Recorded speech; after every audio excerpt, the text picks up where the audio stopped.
Ada seorang doktor lulusan S3 dari universitas ternama di Bandung menulis buku tentang pentingnya investasi hidup dan pendidikan. Bukunya laris, bestseller. Katanya ketika anak masih kecil-kecil, kalau ada kelebihan dana, mulailah membeli rumah. Rumah ini dicicil 10 tahun, 15 tahun, 20 tahun. Nanti ketika anak sudah tamat SMA, maka rumah lunas dan bisa dijual.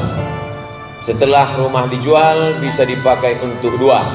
Pertama, pendidikan anak ke jenjang perguruan tinggi S1, S2, S3. Sisanya bisa dipakai untuk modal usaha. Ramai-ramai orang mengikuti saran ini, dan yang menulis buku pun berhasil.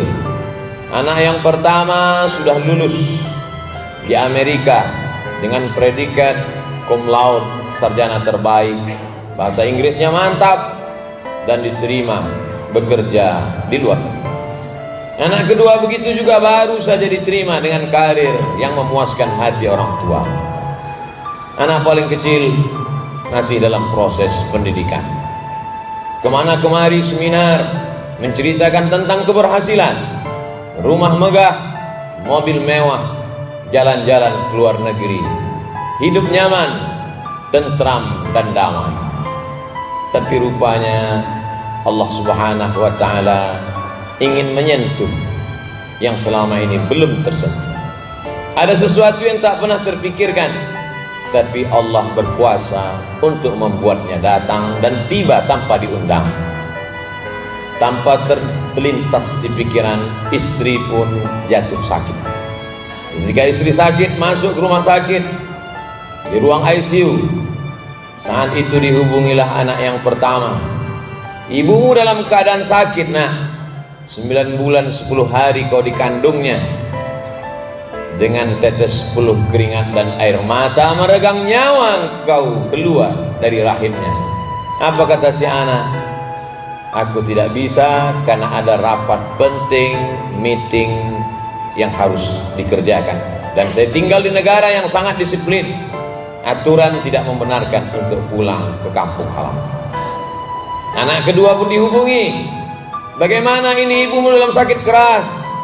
Orang lain tak dapat menghibur hatinya. Nampaknya inilah pertemuan terakhir andai kau pulang.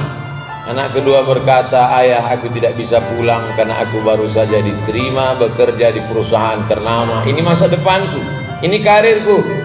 Maka hari-hari pertama kerja ini tidak boleh absen. Dan ini negara sangat disiplin. Mereka tidak tahu menahu apa yang terjadi pada karyawannya, maka mesti tetap bekerja. Tinggal lagi satu harapan anak terkecil yang terakhir. Ternyata harapan itu pun juga pupus, hilang, terbang melayang. Karena anak terkecil mendapatkan beasiswa dengan ikatan yang begitu ketat, tidak boleh meninggalkan bangku kuliah. Malaikat maut tidak menunggu, nyawa tetap berpisah keluar dari jasad dalam keadaan ramai di tengah kesepian.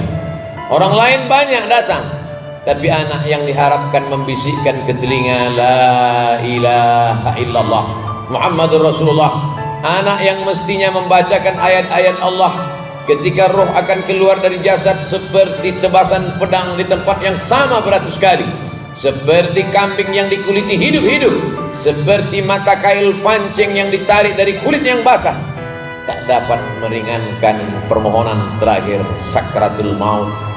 Apa mau dikata? Nasi sudah menjadi bubur.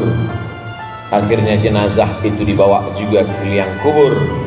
Pusara ditutup, air mata menetes, bukan karena kematian, tapi karena buah hati belayan jiwa tak seperti yang diharapkan.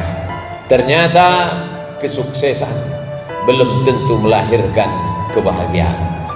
Renungan panjang akhirnya sang penulis buku meminta kepada semua tokoh yang menulis bukunya supaya buku itu ditarik kembali, karena dia tidak ingin orang lain merasakan perasaan yang sama yang dia rasakan, bahwa ada sesuatu yang tidak bisa dibeli dengan uang. Tidak semuanya bisa dihargai dengan materi. Ada penyesalan panjang, air mata darah, tak mengembalikan kehidupan. Kita hanya dapat mengambil pelajaran. Itu yang dipesankan Abu Darda, sahabat Nabi yang mulia, tafakkur saat, berpikir sesaat, khairun min qiyami lailah, lebih baik daripada tahajud sepanjang malam. Salahkah anak kita sekolah ke luar negeri? Tidak salah, tapi bekalilah dalam kepalanya Al-Quran dan Sunnah. Salahkah dia hebat menjadi orang yang berkarir bahasa Inggris luar biasa? Tak salah, tapi tanamkanlah dalam kepalanya bahasa Arab, mengerti akhlak, sopan santun, tata krama, budi bahasa. Halakam ru'un lam ya'rif qadrahu. Orang celaka bukan orang miskin susah melarat. Orang celaka orang yang tak tahu siapa jati dirinya. Kenalkan dia bahwa kita adalah orang Minangkabau yang dalam satu hembusan nafasnya dia berkata tentang agama dan adat istiadat. Adat basandi syara, syara basandi kitabullah. Ajarkanlah kepada dia bahwa kau akan mati, nak.